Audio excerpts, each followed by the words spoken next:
Basilio sumagot sa hamon ni Manda Baliw. Kay Ram binibigyan ni Mot ng idea pag may battle. At JD nawala yung angas ng freestyle. Alamin natin ng mga yan, so tara. Manda Baliw vs Saito. Nangyari kamakailan sa Universikulo 13. Nakuha ni Manda ang panalo. Naging one-sided ang laban. Dahil all 3 rounds nagkalat lang ang idol nating si Saito. Sa round 3 nga ni Manda Baliw, real talk ang binitawan niya dito. At sa pagtatapos nga ng round 3 niya, hinamon niya si Basilio. Kahit nga ang mga battle MCs ay parang kinilig sa paghamon na ito ni Manda kay Basilio. Hindi mo na kaya, tangina mo retiro. Huwag mo nang sayangin ang oras at pera nila, huwag ka nang mamerwisyo. May old gods pa naman dyan na deserve mag-comeback dito. Baka gusto mo sa akin mag-warm up, mawalang galang na, Basilio. Basilio.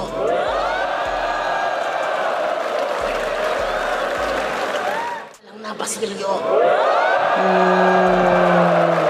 Last nun. Tangay na ba? Di bag pre.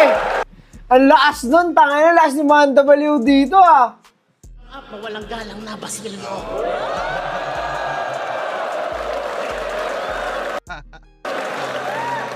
Yung Manda Baliw versus Basilio. Mukhang angas din eh, no? Yan, isa pa pala yun si Basilio. Parang may kakaibang boses na putang ina, nakakatawa na kagad. So, sana kung sakali man, no? Kung sakali man, sana maglaban-laban sila. Basilio. Si Basilio talaga handa. Konti lang yung laban niya ata, 'di ba? Hindi naman ganun dami yung laban ni Basilio. Pero sa pagkakaalam ko, handa talaga siya lagi. Hindi siya unlike Zaito na parang minsan umakit ng stage na wala talagang preparation, 'di ba? Rekta freestyle. Basilio sana mag-comeback ngayong December. Walang galang na, Basilio. Ang ganda na naging storyline ng putang ina, kaya pala nagseryoso siya ng gano'n. May nag-pay off, okay. Ang ganda nun. Ang ganda. Stig. Mas naging effective ang call-out na ito ni Manda kay Basilio dahil bodybag ang kinalabasan ng laban niya kay Saito. Parang nagkaroon siya ng rights para maghamon ng mas malakas. At sumagot naman si Basilio sa call-out na ito ni Manda Baliw. Kahit kinall-out niya ako, para sa akin, compliment yon. Siguro pwede natin patulan yan para... Sa kabilang balita naman, Mick and Chill. Ito ang pangalan ng shop ni Mot at Kay-Ram. Dahil sa magka-business partner na sila, mas lalo silang naging close.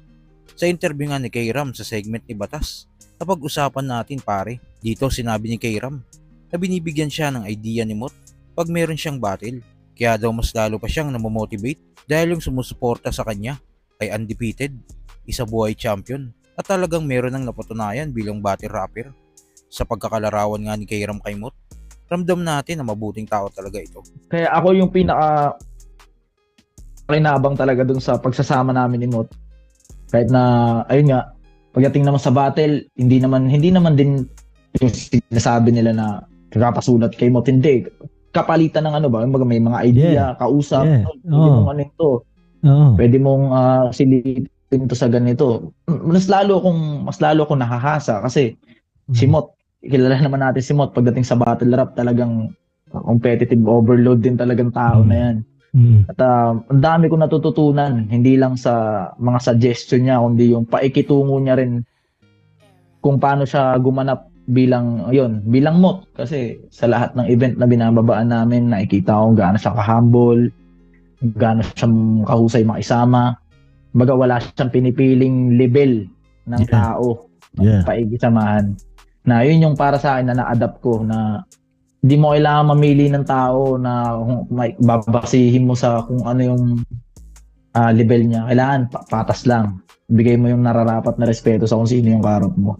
So ibig sabihin dati pare, nung hindi mo pa natututunan kay Mot yun, namimili ka ng kausap mo pare. Totoo yan. Totoo. Pero yung pinipili ko, yung alam kong makakatulong sa akin. Okay. Kumbaga yung pinipili ko, hindi ako basta-basta. For example, sa mga una ko nakasama, sa una kong bilog, naramdaman ko toxic na dyan. Kumbaga dito ako, maghahanap ako ng maghahanap ako ng makakasama ko na okay yung vibes, matutulungan ako, ma-appreciate kung ano man yung meron ako, yung talent ko, ma-appreciate. Hindi yung ang pakiramdam paangasan o nagpapalaman ko, hindi ganun. Yeah. Kumbaga, sa kanya, naramdaman ko yung hindi ako threat sa kanya. Yeah. Hindi ako threat sa kanya na posible na baka mamaya ito maging mas hindi ganun. Oo. Yun yung na-adapt ko simula nung nakasama ko si Mot. Mas naging yung paikisama ko tsaka paikipag-usap ko sa mga kapwa MCs, kapwa rapper, tsaka din sa mga bagong kakilala, mapasikat man o hindi kilala. Ganun. Kailangan mabuting tao talaga. At sa huling balita, na-upload na nga ng Flip Top ang labang Unico vs JD. Bago nga magsimula ang laban, may ituturing na yamado si JD sa laban na ito. Dahil sa huli niyang laban kay Rapian ay napaka-solid ng performance niya. Samantalang si Unico matagal na yung huling battle. Pero sa laban nga, tila na-check ni Unico si JD. Kaya sige! Magrebat ka na! Galingan mo manggulat! Damihan mo para yung mga tao mas mabulag! Para magwala yung crowd!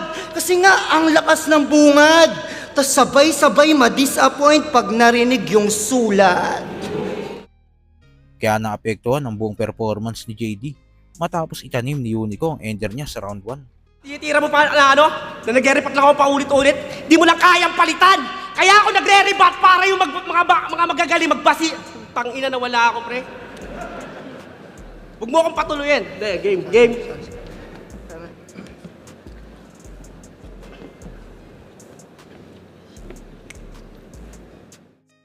Sumakto pang hindi naging epektibo yung round 1 ni JD. Kilala naman natin si JD na marami kung magrebat at meron talagang pumapasok.